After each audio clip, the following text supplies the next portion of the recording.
The workshop smelled of oil and burnt wiring, a comforting scent that Liam had grown to love over his 3 years stationed on Draken Prime.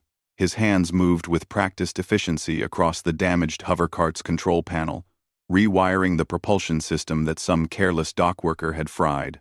The massive hangar bay stretched around him, filled with ships from a dozen different species, all requiring the touch of someone who understood machinery beyond its basic function. Humans had a reputation in the Galactic Union. They were the fixers, the ones who could look at a broken machine and see not just what was wrong, but why it had broken and how to make it better. Liam had never quite understood the fuss to him. Machines were just puzzles waiting to be solved. The sound of sobbing cut through the ambient noise of the hangar. Liam looked up, wiping grease from his brow with the back of his hand.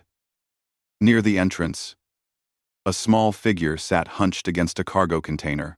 Even from this distance, he could see the distinctive scaled hide and the small wings folded against its back. A draconi hatchling, no more than 5 or 6 in human years, tears streaming down its reptilian face. The draconi were the dominant species on this station, apex predators, who had conquered 3 star systems before humanity had even discovered fire. Their adults stood 3 meters tall, with wings that could carry them through atmosphere and claws that could rend steel. Their society was built on honor, strength, and an almost religious devotion to family.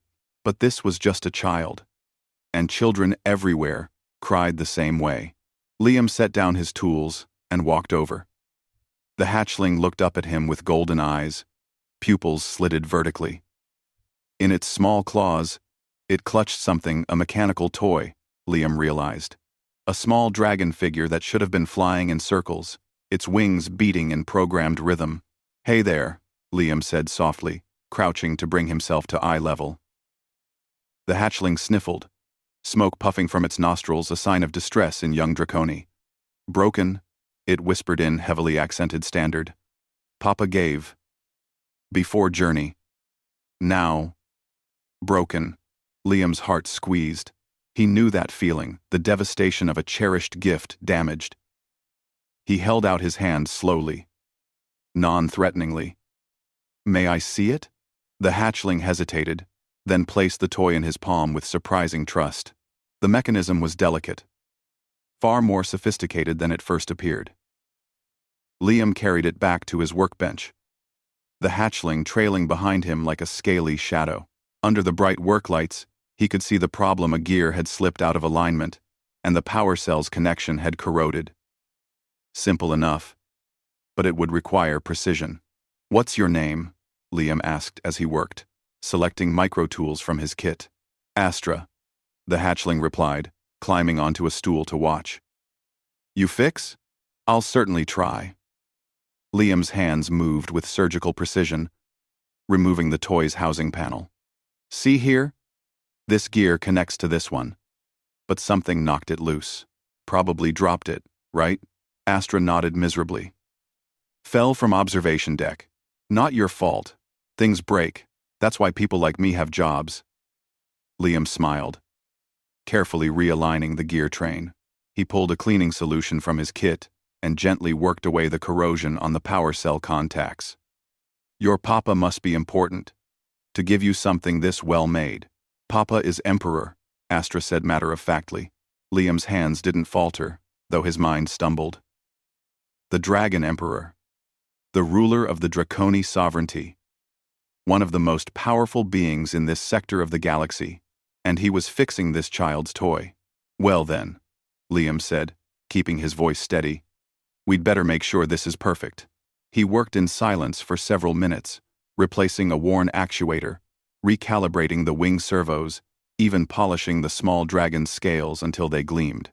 When he finally pressed the activation stud, the toy dragon leapt from his palm and soared through the air, wings beating in perfect rhythm, executing loops and barrel rolls just as it had been designed to do.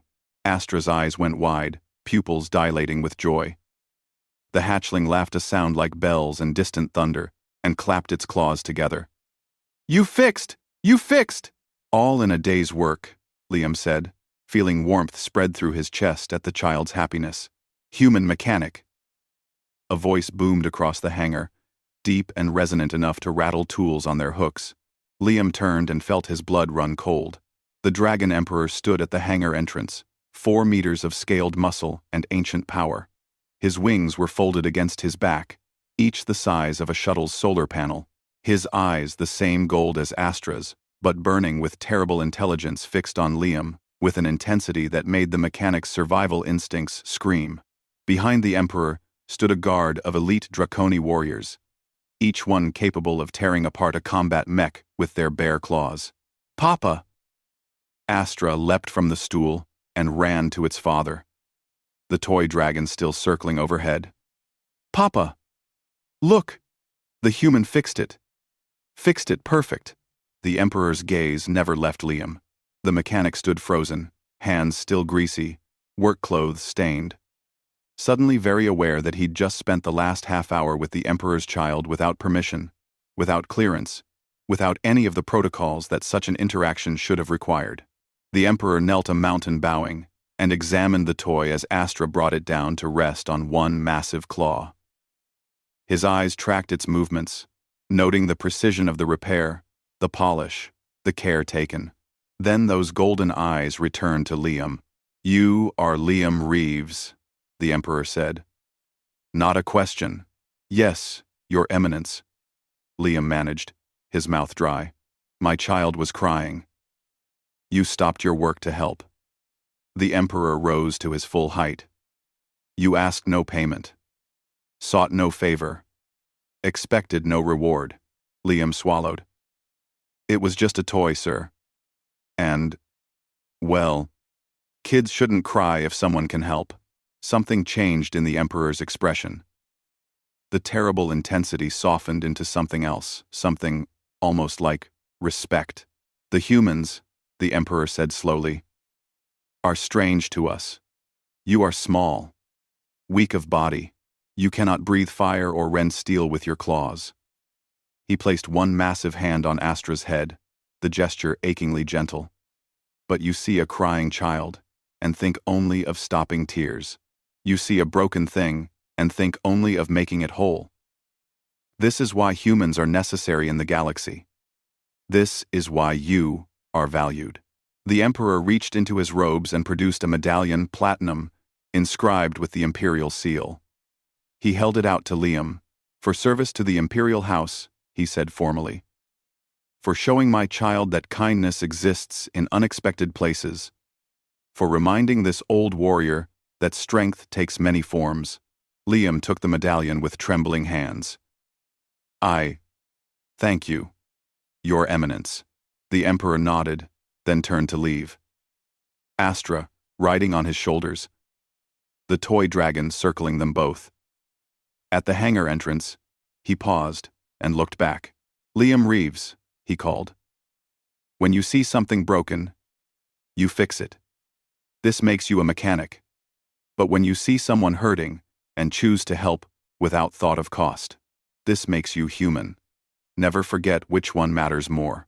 Then they were gone, leaving Liam standing in his workshop, holding Imperial recognition and understanding. Perhaps for the first time, why the galaxy viewed his species the way they did. Humans didn't have claws or wings or scales. They had something better. They gave a damn. And in a cold, vast universe, that might be the most powerful thing of all.